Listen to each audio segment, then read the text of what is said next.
अस्सलाम वालेकुम। आज आपके लिए बहुत ही टेस्टी मसूरी तहारी की रेसिपी लेके आई हूँ जो कि कनी से बनकर तैयार होगी। चलिए बनाना करते हैं स्टार्ट। कनी तहारी बनाने के लिए मैंने यहाँ पर आधा किलो गोश्त ले लिया है।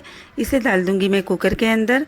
इसे कुकर के अंदर कुक करूंगी। यहाँ पर मैंने 4 टेबल स्पून के करीब प्याज ले ली है। इसे लंबी लंबी चॉप कर लिया था। इसे भी डाल देती हूँ। 1 टेबल स्पून भरकर मैं अदरक लहसुन का पेस्ट डाल देती हूँ और फिर इसके अंदर मैं डाल दूंगी हल्दी। तो यहाँ पर मैंने 1 टीस्पून के करीब हल्दी ले ली है। हल्दी को कुकर के अंदर डाल देती हूँ। इसके बाद मैं डाल देती हूँ नमक। तो यहाँ पर मैंने 1 टेबल स्पून नमक लिया है, इसे डाल देती हूँ और फिर इसके अंदर मैं डाल दूंगी पानी। तो यहाँ पर मैंने 1 कप पानी का यूज किया है। क्योंकि गोश्त को सिर्फ 80% ही कुक करना है, इसलिए मैं 1 कप पानी का यूज कर रही हूँ। इस चीजों को अच्छी तरह मिक्स करके मैं कुकर की लीड लगा के इसे रख देती हूँ गैस के ऊपर। गोश्त को 80% कुक होने दूंगी और फिर गैस का फ्लेम ऑफ कर दूंगी, क्योंकि बाकी का 20% चावल के अंदर ये कुक हो जाएगा। तो इसलिए यहाँ पर सिर्फ 80% ही गोश्त को कुक करना है। गोश्त को बिल्कुल ही ओवर कुक नहीं करना है। कुकर को रख दिया है मैंने गैस के ऊपर। अब दूसरे गैस पर मैंने एक बड़ा सा पतीला रख दिया है। इसके अंदर मैं डाल देती हूँ ऑयल। तो यहाँ पर मैंने 180 ml के करीब ऑयल ले लिया है। ऑयल को मैंने पतीले में डाल दिया है।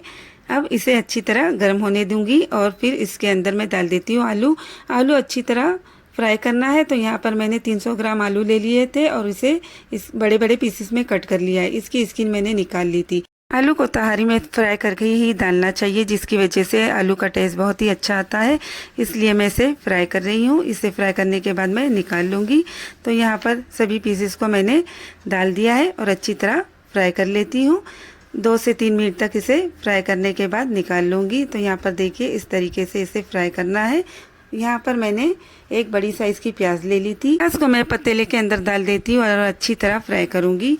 इसे जब तक फ्राई करना है कि प्याज का कलर चेंज ना हो जाए। तो यहाँ पर मैं इसे अच्छी तरह प्याज को फ्राई कर लेती हूँ। इस तरीके से इसे चम्मच चलाते जाना है, जिसकी वजह से प्याज जलेंगी नहीं। साबित मसाले ले लिए हैं मैंने। आधा टीस्पून काली मिर्चें, 2 दालचीनी के टुकड़े, 4 तेज पत्ते, 5 लौंग, 1 बड़ी इलायची, 4 हरी इलायची। सभी चीज़ों को कुछ सेकंड तक मैं अच्छी तरह फ्राई कर लूँगी और फिर इसके बाद डाल देती हूँ 1 टेबल स्पून के करीब ज़ीरा। तो यहाँ पर मैंने साबित ज़ीरा ले लिया है। इसे डालने से टेस्ट बहुत ही अच्छा आता है, इसलिए इसे भी डाल देती हूँ। 2 टेबल स्पून भरकर अदरक लहसुन का पेस्ट जाएगा इसके अंदर। 1 टेबल स्पून पहले मैंने कुकर के अंदर डाल दिया था। अब 2 टेबल स्पून इस पतीले के अंदर डाल देती हूँ। इसे डालने के बाद मैं अच्छी तरह मिक्स कर दूंगी और फिर कुछ सेकंड तक स्मेल खत्म होने तक इसे फ्राई कर दूंगी। तो यहाँ पर इसे डाल दिया है। अब इसे अच्छी तरह हिलाना है, जिसकी वजह से स्मेल खत्म हो जाएगी। कुछ सेकंड तक मैंने इसे अच्छी तरह मिक्स कर लिया है। यहाँ पर मैंने एक बड़ी साइज़ का टमाटर ले लिया था, उसे अच्छी तरह चॉप कर लिया है और उसे भी डाल देती हूँ। टमाटर को सॉफ्ट होने तक फ्राई करना है। तो यहाँ पर इसे अच्छी तरह लगातार चम्मच चलाना है, जिसकी वजह से टमाटर बहुत अच्छी तरह सॉफ्ट हो जाएंगे। जब तक टमाटर सॉफ्ट होते हैं कुकर की तरफ चलती हूँ। तो यहाँ पर मैं कुकर की लीड निकाल लेती हूँ और देखिए गोश्त का पानी अच्छी तरह सूख चुका है, यानी पानी ड्राई हो चुका है। इस तरीके से 80% गोश्त कुक हो चुका है। यहाँ पर मैं पतीले की तरफ आती हूँ। अब इस गोश्त को निकाल के पतीले में डाल देती हूँ और उसे भी अच्छी तरह मिक्स कर दूंगी।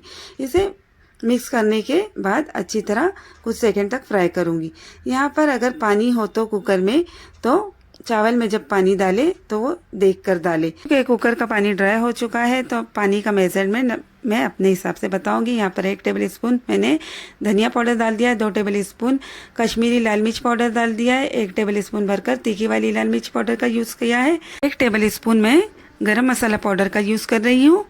इस तरीके से सभी चीज़ों को डालने के बाद अच्छी तरह कुछ सेकंड तक मिक्स करूँगी। यहाँ पर देखिए इस तरीके से लगातार चम्मच चलाना है और गैस का फ्लेम बिल्कुल ही स्लो रखना है, जिसकी वजह से मसाले जलेंगे नहीं। कि मैं 1 किलो कनी का यूज़ करने वाली हूँ, इसलिए मैं इस गिलास से 8 गिलास पानी यूज़ कर रही हूँ। इसमें मैं 8 गिलास पानी डाल देती हूँ। इस तरीके से इसे अच्छी तरह बॉईल आने दूंगी। पतीले पर लीड लगा लेती हूँ और बॉईल आने का वेट करती हूँ।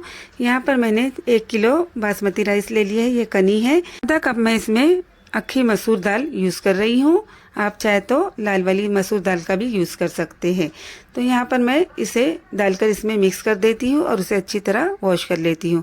आप चाहे तो चावल और दाल को अलग अलग भी वॉश कर सकते हैं, लेकिन मैं यहाँ पर साथ में वॉश कर रही हूँ। अगर आपको कनी पसंद ना हो तो आप चावल का भी यूज़ कर सकते हैं। तो यहाँ पर मैं इसे अच्छी तरह मिक्स करके धो लेती हूँ। अब यहाँ पर मैं लीड हटा लेती हूँ। देखिए पतीले में बॉईल आना शुरू हो चुका है। 2 बड़ी साइज़ के मैंने नींबू का रस निकाल लिया था, इसे इसके अंदर डाल देती हूँ। अब जो चावल मैंने वॉश किए हैं उसे भी इसके अंदर डाल देती हूँ और अच्छी तरह कुक होने दूंगी। यहाँ पर देखिए इस तरीके से इसे डालना है। 2 टेबल स्पून मैं नमक का यूज़ कर रही हूँ। ध्यान रहे कि नमक पहले भी गोश्त के अंदर मैंने यूज़ किया है, इसलिए इसमें नमक आप अपने टेस्ट के अकॉर्डिंग ही यूज़ करें। मुट्ठी भर फ्रेश धनिया कट करके मैं इसके अंदर डाल देती हूँ। आप चाहे तो पुदीना का भी यूज़ कर सकते हैं। इस तरीके से बारीक बारीक पुदीना को कट कर ले और डाल दे, उससे भी टेस्ट बहुत ही अच्छा आता है। जो आलू मैंने फ्राई किए थे उसे भी इसके अंदर डाल देती हूँ। इस स्टेज पे डालने से आलू अच्छी तरह कुक हो जाते हैं, क्योंकि ये पहले से फ्राई किए हुए होते हैं और बहुत ही अच्छी तरह गल जाते हैं। तो यहाँ पर आलू को बाद में ही डालना है, जिसकी वजह से बहुत ही जल्द सॉफ्ट हो जाते हैं। अगर इसे पहले से डाल दे तो वो बहुत ज़्यादा सॉफ्ट हो जाएंगे और चावल में मिक्स हो जाएंगे। इसका फ्लेम मैं फुल कर देती हूँ और पतीले की लीड लगा लेती हूँ। फुल फ्लेम पर मैं चावल ड्राई होने का वेट करूँगी। तो देखिए चावल ड्राई हो चुके हैं, इसे अच्छी तरह ऊपर नीचे कर लेती हूँ। इस तरीके से मिक्स करने से सभी चीज़ें बहुत ही अच्छी तरह मिक्स हो जाएंगी। अभी मैं फिर से लीड लगा लेती हूँ और गैस का फ्लेम फुल कर देती हूँ। इसे मैं 5 मिनट के लिए फुल फ्लेम पर और 10 मिनट के लिए स्लो फ्लेम पर कुक करूँगी। और देखिए 10 मिनट हो चुके हैं, चावल बहुत ही अच्छी तरह कुक हो चुके हैं और बहुत ही खुशबूदार तहारी बनकर रेडी हुई है। इस तरीके से बहुत ही आसानी के साथ तहारी बन जाती है। इसे निकाल लेती हूँ मैं एक सर्विंग प्लेट में। अगर आपको कनी पसंद ना हो तो कोलम चावल या और किसी चावल से भी आप इसे बना सकते हैं। इस तरीके से प्रोसेस तो वही रहेगा, लेकिन आप सिर्फ चावल का अलग से यूज़ कर सकते हैं। इस तहारी में मैंने नींबू यूज़ किया है, आप चाहे तो दही का भी यूज़ कर सकते हैं। वीडियो पसंद आए तो चैनल को लाइक कर दे, वीडियो को सब्सक्राइब कर दे और बेल आइकन को भी प्रेस कर दे, ताकि आने वाली वीडियो की नोटिफिकेशन आपको मिलती रहे।